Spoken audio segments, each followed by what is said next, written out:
नमस्कार साथियों, स्वागत है आपका अपने YouTube चैनल में। ये है revision video general science 4th grade के लिए। तो चलिए स्टार्ट करते हैं वीडियो को। फर्स्ट टॉपिक है मानव रोग, कारक एवं निदान। पहला प्रश्न है, निम्न में से जूनोटिक रोगों का समूह कौन सा नहीं है। तो जूनोटिक रोगों का समूह कौन सा नहीं है बताना है। तो इसमें एड्स, म्यूकरमाइकोसिस और चेचक ये जूनोटिक रोग नहीं है। बाकी अन्य सारे जूनोटिक रोग है। इसमें है plague, Ebola, Nipah, corona, rabies, anthrax, ठीक है, मलेरिया, क्षय रोग और टाइफाइड। तो ये जो समूह है इसके अंदर जूनोटिक रोगों का समूह जो है एक मैच कर रहा है, वो है एड्स, म्यूकरमाइकोसिस और चेचक। नेक्स्ट है, निम्न में से वायु संचरित रोग कौन सा नहीं है। तो जो वायु के द्वारा नहीं फैलता है वो कौन सा रोग है। तो हैजा आपने सुना होगा, पानी के द्वारा फैलता है। तो वायु के द्वारा संचरित रोग कौन सा नहीं है, हैजा।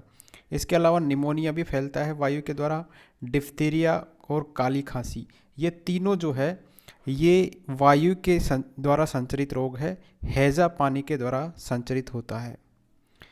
निम्न में से ऑटो इम्यूनो यानी स्व प्रतिरक्षित रोगों का समूह कौन सा है। यानी ऑटो इम्यून डिजीज कौन कौन से हैं इनमें से।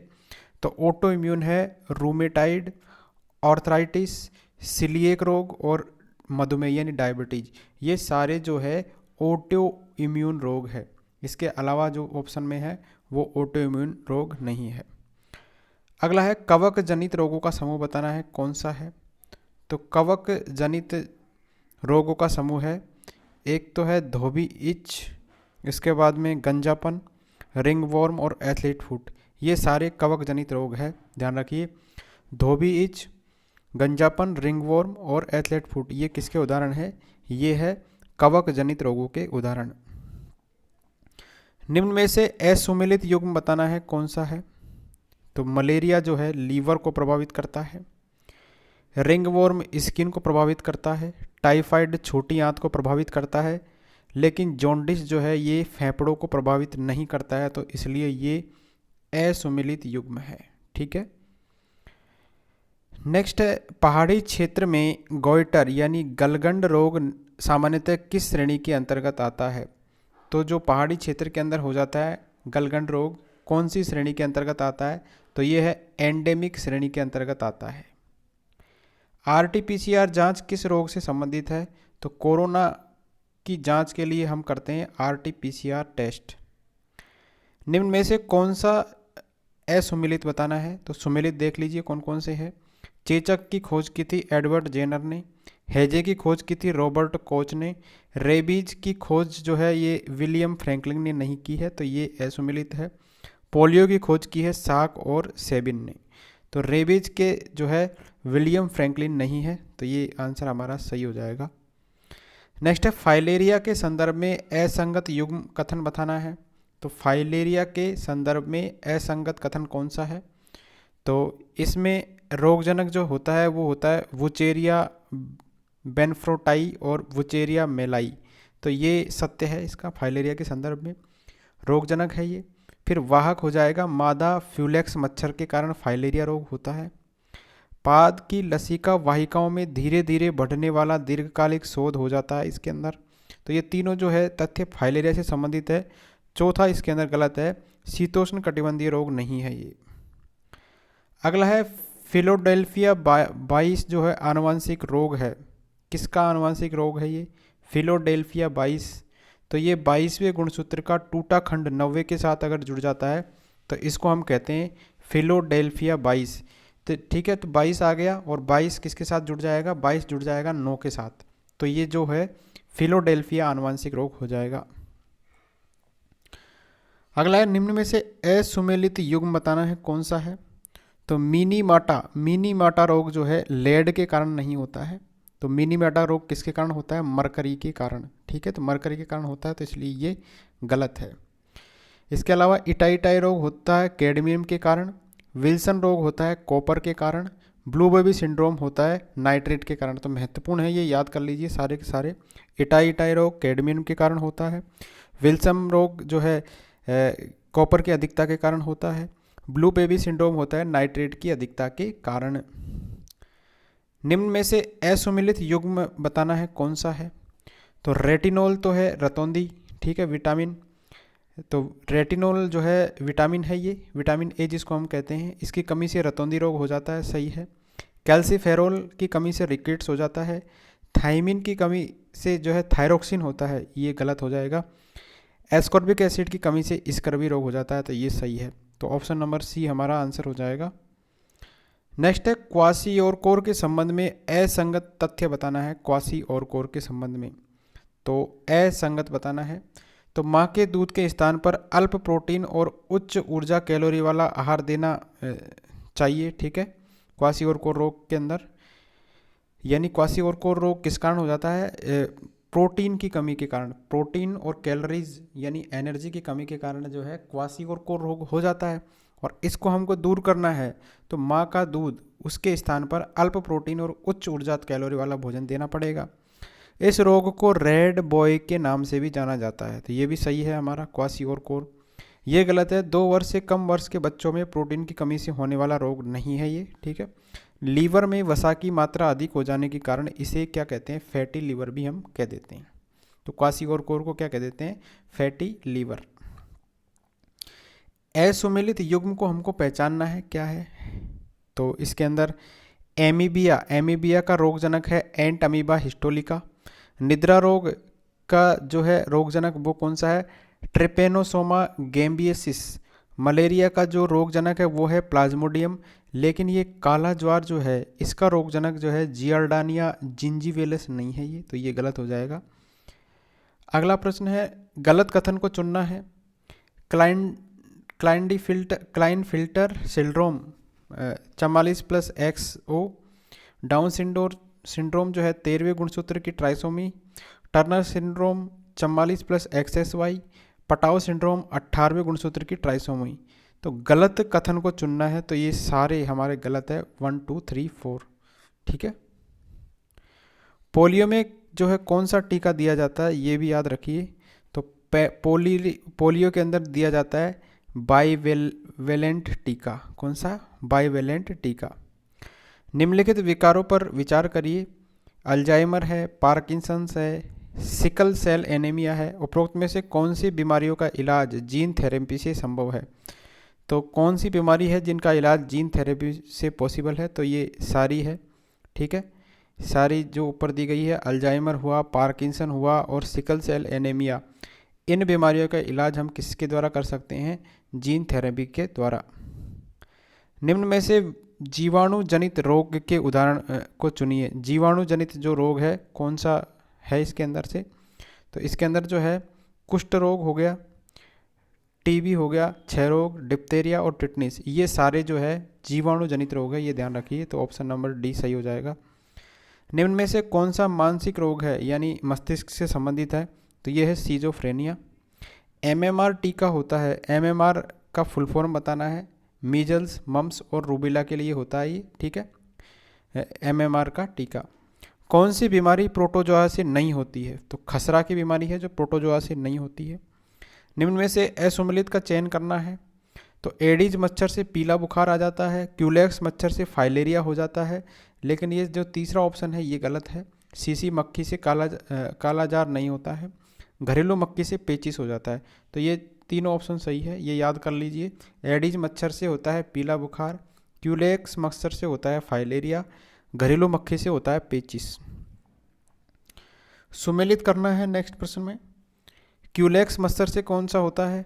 सीसी मक्खी से कौन सा होता है? बालू मक्खी से कौन सा होता है? पिस्सू से कौन सा होता है? तो ये रोग वाहक दिए हुए हैं इधर, और इधर दिए हुए हैं संबंधित रोग। तो क्यूलेक्स मच्छर से जो है हाथी पाँव या जिसको हम फाइलेरिया कहते हैं वो होता है। सीसी मक्खी से हो जाता है ट्रिपेनोसोमा। बालू मक्खी से कौन सा हो जाता है? काला जार। और पिस्सू से हो जाता है प्लेग। तो ये याद रखना है। अगला है सुमेलित करना है। मलेरिया, पोलियो, तपेदिक और दाद, तो ये संक्रामक कारक कौन कौन से हैं? तो मलेरिया जो है प्रोटोजोआ के कारण से फैलता है। पोलियो जो फैलता है वो विषाणु के कारण होता है, ठीक है। पोलियो का जो है संक्रामक कारक कौन सा है? विषाणु है। टीबी का जो है ये जीवाणु है। इसके बाद दाद जो है कवक के कारण होता है। अगला है वायु के द्वारा फैलने वाले रोगों का उदाहरण कौन सा नहीं है? तो ये हैजा हमने पढ़ लिया ऊपर, ये पानी के कारण होता है। निम्न में से दीर्घकालिक रोगों का चयन करना है जो दीर्घकाल तक चलते हैं। ठीक है, दीर्घकालिक रोग कौन कौन से हैं? तो ये है एलिफेंटाइसिस और क्षय रोग, ये दीर्घकालिक रोग है। लैंगिक संचारी रोगों का समूह कौन सा है? तो लैंगिक संचारी रोगों का समूह है एड्स, सिफिलिस और गोनेरिया। ठीक है, ये लैंगिक संचार से के कारण होते हैं। नेक्स्ट है सुमेलित करना है हीमोफीलिया, डायबिटीज, रिकेट्स और रिंग वर्म। तो इसके अंदर है हीमोफीलिया जो है ये किसके कारण होता है? रोगों का प्रकार क्या है? हीमोफीलिया जो है ये एक आनुवंशिक रोग है। इसके अलावा डायबिटीज जो है हार्मोन की गड़बड़ी के कारण होता है। रिकेट्स जो है हीनता जन्य रोग है। और रिंग वर्म जो है ये कवक संक्रमण के कारण होता है। अगला है सुमेलित करना है प्लेग, सिफिलिस, काली खांसी और आंत ज्वार, ये रोग है इधर दिए हुए हैं और इधर रोगों के कारक है। तो देखिए इसका आंसर, प्लेग जो है ये होता है यर्सीनिया पेस्टिस के कारण। किसके कारण होता है? यर्सीनिया पेस्टिस के कारण। सिफिलिस जो है ये होता है ट्रिपोनिया पैलिंडम के कारण, ये भी याद रखना है। इसके अलावा काली खांसी जो है ये होता है बोर्डेटेला पेस्टिस के कारण। और आंत्र ज्वर जो होता है ये होता है साल्मोनेला टाइफी के कारण। निम्नलिखित वर्गों में से कौन सा वर्ग सही सुमेलित है? तो जो सही सुमेलित है वो कौन सा है? बाकी की सारी गलत है, तो सही सुमेलित देख लीजिए। वर्णांधता, हीमोफीलिया और दांत्र कोशिका अरक्तता, ये सारे जो है आनुवंशिक रोग है, ये याद रखिए। अगला प्रश्न है कौन से विकल्प सत्य है? सत्य विकल्प बताना है कौन सा है? पेचिस, पीलिया, डेंगू और चिकन पॉक्स। तो पेचिस जो है इसका रोगजनक कौन सा है? ये है एंट अमीबा हिस्टोलिका। पीलिया का रोगजनक कौन सा है? Hepatitis virus. और डेंगू का जो है ये है अरबो वायरस। तो ये सत्य है और चौथा वाला गलत है इसके अंदर। नेक्स्ट SARS का पूरा नाम बताना है। सार्स का पूरा नाम पूछ सकता है ये है सेवियर एक्यूट रेस्पिरेटरी सिंड्रोम। क्या है? Severe acute respiratory syndrome. निम्नलिखित में से कौन से रोग गंदे पानी और भोजन से होते हैं? जो गंदे पानी और भोजन से होते हैं वो कौन कौन से रोग है? इसके अंदर पेचिस होता है, पोलियो होता है और कोलेरा होता है। ये तीनों रोग जो है ये गंदे पानी और भोजन से होते हैं। गोनेरिया जो है लैंगिक संक्रमण के कारण होने वाला रोग है। निम्नलिखित कथनों पर विचार करना है। पटाउ सिंड्रोम से महिला और पुरुष दोनों ग्रसित हो सकते हैं। टर्नर सिंड्रोम केवल पुरुषों को प्रभावित करता है। तो सही कथन कौन सा है? तो पटाउ सिंड्रोम जो है ये महिला और पुरुष दोनों जो है इससे ग्रसित हो सकते हैं। तो ये ऑप्शन हमारा सही है, बाकी दूसरा गलत है इसमें। एड्स के कन्फर्मेशन के लिए कौन सा टेस्ट किया जाता है? तो वेस्टर्न ब्लॉट टेस्ट किया जाता है एड्स के कन्फर्मेशन के लिए। टाइफाइड के लिए कौन सा टेस्ट किया जाता है? तो बिडाल टेस्ट किया जाता है टाइफाइड के लिए। लिस्मानियासिस जो है ये होता है काला अजार। सिकल सेल एनीमिया के बारे में कौन सा कथन सत्य है? तो देखो सारे इसमें सत्य है। कौन कौन से सत्य देख लेते हैं। भारत सरकार ने 2047 तक सिकल सेल एनीमिया को उन्मूलन करने का टारगेट रखा है। इसमें RBC हंसियाकार हो जाती है, यह एक आनुवंशिक रोग है। तो ये तीनों कथन इसके अंदर सत्य है। नेक्स्ट, थैलेसीमिया रोग में क्या नहीं बनता है? तो थैलेसीमिया जब आपको रोग हो जाता है तो इसके अंदर हीमोग्लोबिन जो है इसका निर्माण नहीं होता है। निम्न में से कौन सा आनुवंशिक रोग है? आनुवंशिक रोग बताना है। तो इसके अंदर मंगोलिज्म ये आनुवंशिक रोग है। ठीक है। नेक्स्ट है स्पर्श से फैलने वाला रोग कौन कौन से हैं? नीचे दिए गए रोगों में से जो टच करने पर फैल जाता है। तो छोटी चेचक फैल जाता है टच करने पर, चिकन पॉक्स भी फैल जाता है और कुष्ठ रोग भी फैल जाता है। तो ये तीनों जो रोग है वो स्पर्श से फैलने वाले रोग है। यदि माता वाहक और पिता सामान्य हो तो कितने लड़कों के अंदर हीमोफीलिया होगा? यानी माता वाहक है और पिता नॉर्मल है तो 50% लड़कों के अंदर हीमोफीलिया की बीमारी आ जाएगी। अगला है माता वर्णांध और पिता सामान्य है मान लो, तो तो होने वाली संतान में कितने प्रतिशत लड़के वर्णांधता से ग्रसित होंगे? तो ये 100% होंगे अगर माता वर्णांध है। ठीक है। और ऊपर हमने पढ़ा है माता वाहक है और पिता सामान्य है, तो हीमोफीलिया के बारे में बात करेंगे तो 50% उत्तर हो जाएगा, और वर्णांधता के बारे में बात करेंगे तो 100% उत्तर हो जाएगा। सही कथन चुनना है हमको। हीमोफीलिया जो है लिंग संलग्न अप्रभावी रोग है। ठीक है, ये जो है इसके अंदर सही है। डाउन सिंड्रोम जो है असुगुणिता के कारण होता है। फेनिल कीटोन में यानी फेनाइल कीटोन्यूमेरिया एक एलिंग सूत्री अप्रभावी जीन विकार है, और ये तीनों सही है इसके अंदर। नेक्स्ट है सुमेलित करना है। विल्सन रोग किसके कारण होगा? तो विल्सन रोग जो है किसको प्रभावित करेगा? विल्सन रोग प्रभावित करेगा लीवर को। ब्लू बेबी सिंड्रोम किसको प्रभावित करेगा? ये स्वतंत्र तंत्र को प्रभावित करेगा। सिलिकोसिस जो है फेफड़ों को प्रभावित करेगा। एनीमिया रक्त को प्रभावित करेगा, रक्त तंत्र जो है इसको प्रभावित करेगा, तो ये भी याद रखना है। निम्न में से असत्य कथन का चयन करना है, कौन सा असत्य है? तो इसके अंदर सत्य कथन हम पढ़ लेते हैं। दस्त के लिए ग्राम ऋणात्मक ई कोलाई उत्तरदायी होता है। कौन सा? ग्राम ऋणात्मक ई कोलाई उत्तरदायी होता है किसके लिए? दस्त के लिए। अधिकांश रोगजनक जीव जो अतिसार का कारण बनते हैं वे मल मौखिक मार्ग से संचारित होते हैं। ठीक है, अतिसार का जो कारण अधिकांश रोगजनक जीव जो अतिसार का कारण बनते हैं वो मल मौखिक मार्ग से संचारित होते हैं, यानी मल के द्वार से जो है संचारित होते हैं। आंत्र की अपसामान्य गति की बारंबारता और मल का अत्यधिक पतला होना क्या कहलाता है? डायरिया कहलाता है। तो ये तीनों सही है इसके अंदर। अगला प्रश्न है, निम्न में से वायरस जनित रोग कौन सा नहीं है? वायरस जनित यानी जो वायरस से फैलता है, तो इसके अंदर एड्स वायरस से फैलता है, गलसुआ भी वायरस से फैलता है, पोलियो भी वायरस से फैलता है, लेकिन इसके अंदर टिटनस जो है ये वायरस से नहीं फैलता है। कौन सा युग्म असत्य है बताना है। तो सत्य देख लेते हैं। टिटनस जो है क्लास्ट्रीडियम टिटेनी इसको कहते हैं।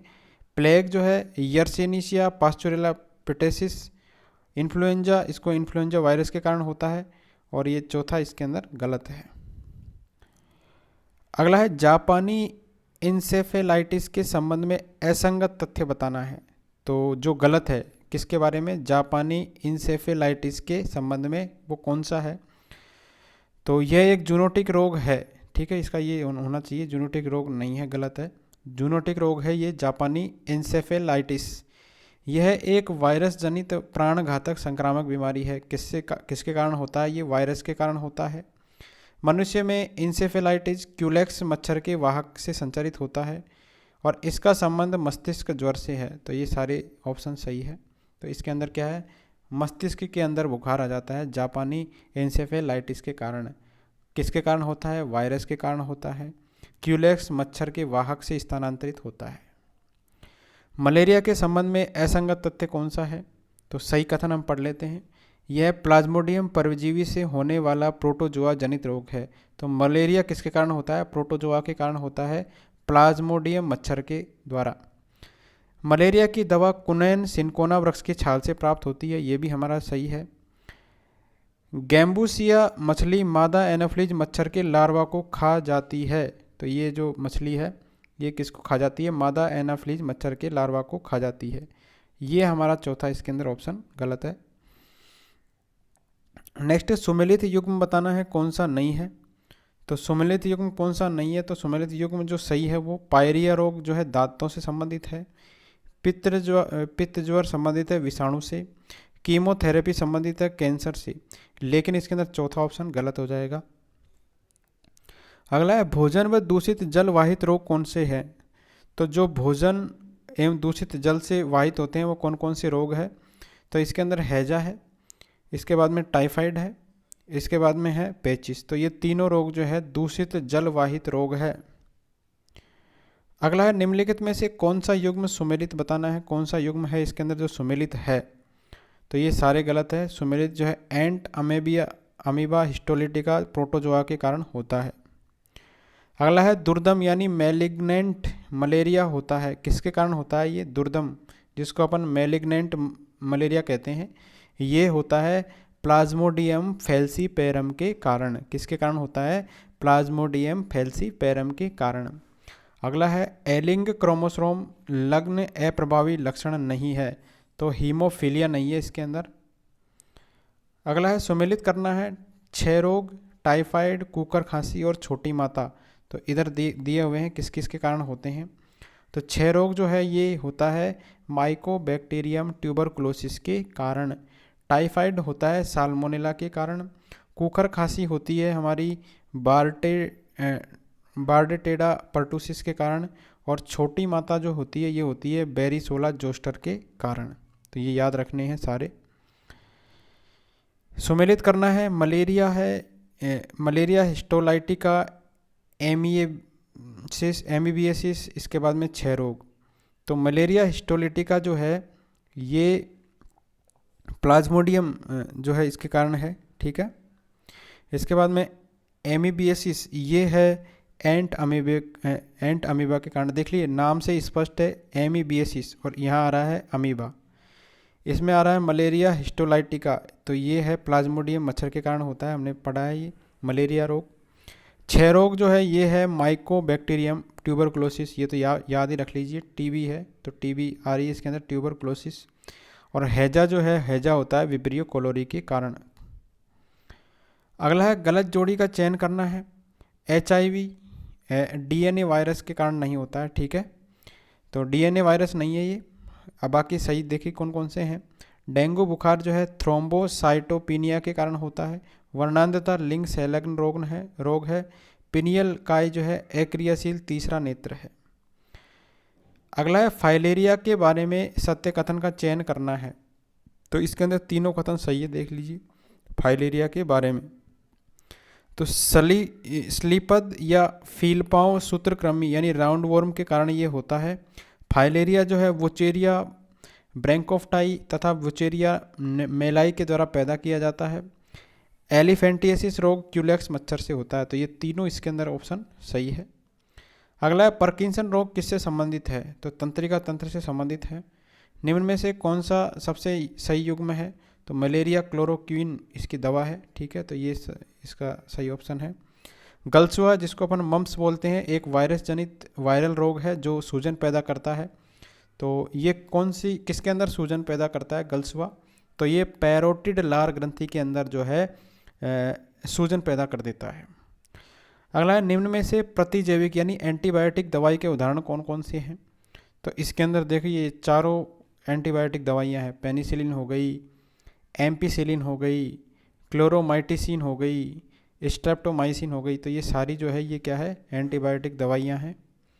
निम्न में से कौन सा संक्रामक रोग है? तो डिप्थीरिया इसके अंदर संक्रामक रोग है।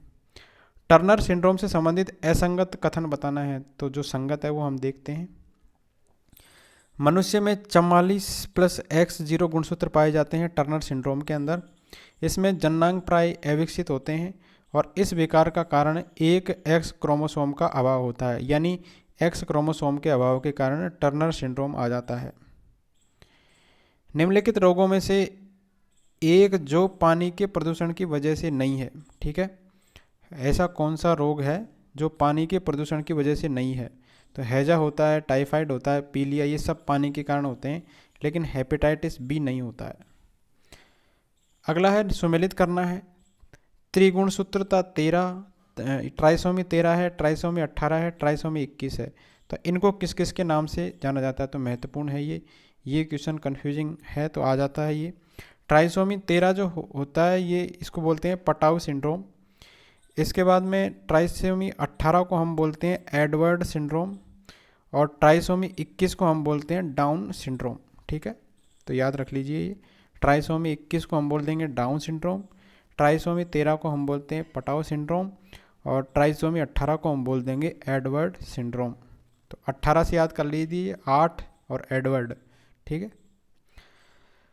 एक व्यक्ति रंगभेद कोष यानी कलर ब्लाइंडनेस से पीड़ित है, तो इसके लिए कौन सा वाक्य सही है? तो व्यक्ति कुछ रंगों की श्रेणी में अंतर स्पष्ट नहीं कर पाता, यानी जैसे लाल और नीला है उनके अंदर वो भेद नहीं कर पाता, तो इसी को हम कहते हैं कलर ब्लाइंडनेस यानी रंगभेद दोष। जीभ में खांच, मुंह आंशिक रूप से खुला, चौड़ी हथेली में अभिलाक्षणिक पाल्म क्रीज होती है, यह लक्षण है, ये किसका लक्षण है? तो जीभ में खांच होना, मुंह आंशिक रूप से खुला रहना, चौड़ी हथेली में अभिलाक्षणिक पाम, तो ये डाउन सिंड्रोम के उदाहरण है। ठीक है, ये लक्षण जो है ये किसका है? डाउन सिंड्रोम का। निम्नलिखित में से असत्य कथन का चयन करना है। तो सत्य कथन हम देख लेते हैं। एडवर्ड जेनर ने खोज की चेचक के टीके की 1796 ईस्वी में। पहला टीका वैक्सीन एडवर्ड जेनर के द्वारा विकसित किया गया था। ठीक है, तपेदिक के टीके की खोज कोलमेट और गुरीन ने की है। नेक्स्ट है, निम्न में से असुमेलित जोड़ा बताना है, कौन सा है? तो असुमेलित जोड़ा सुमेलित देख लीजिए। छोटी माता या चिकन पॉक्स जो है ये वेरिसेला जोस्टर के कारण होता है। निमोनिया स्ट्रेप्टोकोकस न्यूमोनी के कारण होता है। डेंगू अरबो वायरस के कारण होता है। ये हमारा ऑप्शन गलत है। अगला है एथलीट फूड संक्रामक रोग है, किसके द्वारा संक्रमित होता है? एथलीट फूड, तो ये फफूंद जनित रोग है एथलीट फूड। अगला है वायु जनित रोगों का समूह कौन सा है? तो सार्स, स्वाइन फ्लू और निमोनिया, ये सारे वायु जनित रोग हैं। कवक यानी फंगस के द्वारा फैलने वाली बीमारी कौन सी है? तो रिंग वॉर्म कवक के द्वारा फैलता है। निम्न में से कौन सा एक असंक्रामक रोग है? असंक्रामक यानी हाई बीपी एक असंक्रामक रोग है, बाकी सारे संक्रामक रोग है, यानी फैलते हैं एक से दूसरे में। जैसे जुकाम भी एक व्यक्ति से दूसरे व्यक्ति में फैल जाती है, निमोनिया है, एड्स है, ये सारे असंक्रामक रोग हैं। नेक्स्ट है सुमेलित करना है, धोबी इच, मलेरिया, निमोनिया और मम्प्स। तो इसके अंदर धोबी इच होता है कृमि के कारण। ठीक है, दूसरा है मलेरिया, मलेरिया होता है प्रोटोजोआ के कारण। ठीक है, तो धोबी इच होती है कवक के कारण, सॉरी, धोबी इच होती है कवक के कारण, मलेरिया होता है प्रोटोजोआ के कारण, निमोनिया होता है जीवाणु के कारण और मम्प्स होता है विषाणु के कारण।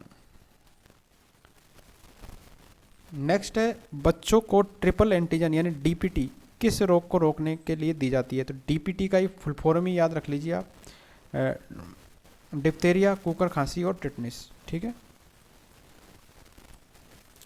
टिटनेस किस वजह से होता है? तो बैक्टीरिया के कारण होता है टिटनेस। संक्रमित रक्त से रोगों का संक्रमण से संबंधित सत्य कथन बताना है। तो संक्रमित रक्त, जैसे किसी का रक्त संक्रमित हो गया है, उससे रोगों का संक्रमण से संबंधित कौन सा कथन इसके अंदर सत्य है? तो इसमें सारे सत्य है। देखिए HIV-1 और HIV-2 यानी ह्यूमन इम्यूनो डेफिशिएंसी वायरस जो है ये एक संक्रमित रक्त से संक्रमित होता है। ये हेपेटाइटिस बी और हेपेटाइटिस सी भी संक्रमित रक्त से फैलता है। HTLV फर्स्ट और HTLV सेकंड यानी ह्यूमन टी लिम्फोट्रोपिक वायरस, ये भी संक्रमण रक्त के कारण होता है। और क्रियल फैट जैक रोग, ये भी किसके कारण होता है? ये भी होता है संक्रमित रक्त से एक से दूसरे में फैलता है। एस्पिरिन के संबंध में कौन सा कथन सत्य नहीं है? एस्पिरिन के संबंध में बताना है कौन सा कथन सत्य नहीं है। तो एस्पिरिन जो है मादक दर्दनाशक दवाइयों के अंतर्गत नहीं आता है, तो ये गलत है। इसके अंदर सही कौन सा है? देखिए एस्पिरिन के बारे में, यह खून के थक्के नहीं जमने देता है। तो एस्पिरिन जब दिया जाता है तो खून का थक्का इसके अंदर नहीं जमता है। यह न्यूरोलॉजिकल यानी तंत्रिकीय रूप से सक्रिय दवा है एक। यह दर्द से राहत प्रदान करती है। मिनीमाटा रोग किसकी अधिकता के कारण होता है? तो पारे की अधिकता के कारण जो है मिनीमाटा यानी मरकरी के कारण हो जाता है। तो मैं से मरकरी और मैं से मिनीमाटा, ये याद रख लीजिए, तो इसकी अधिकता के कारण होता है। निम्न में से किस रोग को एंटीबायोटिक्स के द्वारा ठीक नहीं किया जा सकता? यानी कौन सा रोग है जिसमें अगर अपन एंटीबायोटिक दे देंगे तो भी उसको हम सही नहीं कर सकते? तो यह है मीजल्स या खसरा। अगला है ब्लू बेबी सिंड्रोम के संदर्भ में असंगत तथ्य बताना है, कौन सा है? तो देखिए ये सारे सत्य है। नाइट्रेट की अधिकता के कारण होता है ब्लू बेबी सिंड्रोम। इसमें हीमोग्लोबिन के साथ मेथोमोग्लोबिन बनता है, इसलिए इसे मैथेग्लोबिनीमिया भी कहते हैं। इसका संक्रमण संदूषित भोजन एवं जल के उपभोग के द्वारा होता है। नेक्स्ट है विश्वमारी H5N1 इन्फ्लुएंजा को क्या कहते हैं? तो ये भी इंपॉर्टेंट है। H5N1 को क्या कहते हैं? Bird flu. एक आनुवंशिक विकार जिसमें रक्त का थक्का सामान्यतः नहीं जमता है, तो वो कौन सा है? हीमोफीलिया होता है वो। ठीक है, जिसमें रक्त का थक्का नहीं जमता है। कौन सा रोग मच्छर काटने से नहीं फैलता है? तो पीलिया नहीं फैलता है मच्छर के काटने से। ठीक है, संक्रमित दूषित भोजन और जल से होता है पीलिया। H1N1 वायरस किस बीमारी से संबंधित है? तो स्वाइन फ्लू से संबंधित है H1N1 वायरस। पोलियो के संबंध में असंगत तर्क बताना है, कौन सा है? तो संगत तर्क देख लेते हैं। पोलियो का वायरस शरीर में प्रवेश करके लार एवं नाक के स्राव से होता है। विश्व में पोलियो वायरस के 3 टाइप होते हैं, 1, 2 और 3। पोलियो टीके की खोज किसने की थी? जो है साल्क और रॉब सेबिन ने की थी। तो ये याद रखिए, पोलियो के टीके की खोज किसने की थी? जोनास साल्क और एल्बर्ट सेबिन ने। नेक्स्ट है काला जार किससे संबंधित होता है? तो ये होता है सिकता मक्खी के द्वारा संचरित होता है ये, ठीक है। काला जार किससे संचरित होता है? सिकता मक्खी से। नेक्स्ट है डेंगू के संबंध में एक सही कूट का चयन करना है। तो देखो, डेंगू का ज्वर हड्डी तोड़ बुखार को बोलते हैं अपन डेंगू ज्वर। डेंगू एक वायरस से फैलता है, ये भी सही है। यह मादा एडिज एजिप्टाई मच्छर से संक्रमित होता है, ये भी सही है। तो तीनों सही है। रक्त में प्लेटलेट्स की संख्या बढ़ती नहीं है, इसके अंदर घट जाती है, तो ये चौथा हमारा गलत है। रेबीज के संबंध में सही कूट का चयन करना है। तो रेबीज जो है, इसके अंदर रेबीज एक वायरस से जनित रोग है। रेबीज रोगजनक तंत्रिका तंत्र को संक्रमित करता है। रेबीज के टीके को 6 जुलाई 1985 में लुईस पास्चर ने विकसित किया था, ठीक है। इसे लोकजा या धनुष्टंगार रोग के नाम से जाना जाता है, तो ये इसके अंदर गलत हो जाएगा। यह एक जूनोटिक रोग है, ये भी सही है। तो 1, 2, 3 और 5 इसके अंदर सही हो जाएंगे। नेक्स्ट है वायरस जनित संक्रामक रोग कौन सा है? तो खसरा है इसके अंदर, वायरस से जो फैलता है। डीपीटी का टीका लगाया जाता है, कब लगाया जाता है? शिशु के जन्म से एक तो लगाया जाएगा 1.5 माह पर, 2.5 माह पर और 3.5 माह पर। तो 1.5, 2.5 और 3.5 माह पर डीपीटी का टीका लगाया जाता है। नेक्स्ट है एलिसा टेस्ट का पूरा नाम बताना है, क्या है? तो एलिसा का फुल फॉर्म है एंजाइम लिंक्ड इम्यूनोसार्वेंट टेस्ट, ठीक है। तो ये है एलिसा टेस्ट। नेक्स्ट है पीलिया एक ऐसी स्थिति है जिसमें रक्त में किसका संचय हो जाता है?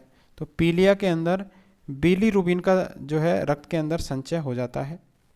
अल्जाइमर रोग में मानव शरीर का कौन सा अंग प्रभावित होता है? तो अल्जाइमर के अंदर मस्तिष्क प्रभावित होता है।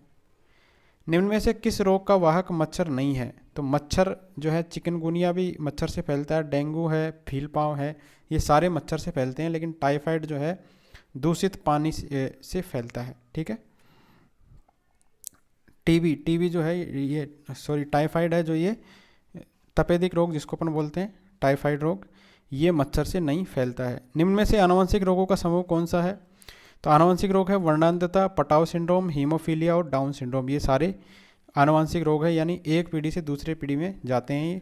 बीसीजी का टीका कब लगाया जाता है? तो जन्म के 24 घंटों के भीतर बीसीजी का टीका लगाया जाता है। और लास्ट है गेस्टाइटिस मानव शरीर के किस हिस्से को प्रभावित करता है? तो जठर शोध, ये जो है उदर यानी पेट को प्रभावित करता है। तो रिमेनिंग क्वेश्चन हम नेक्स्ट पार्ट में डिस्कस करेंगे। Thank you friends.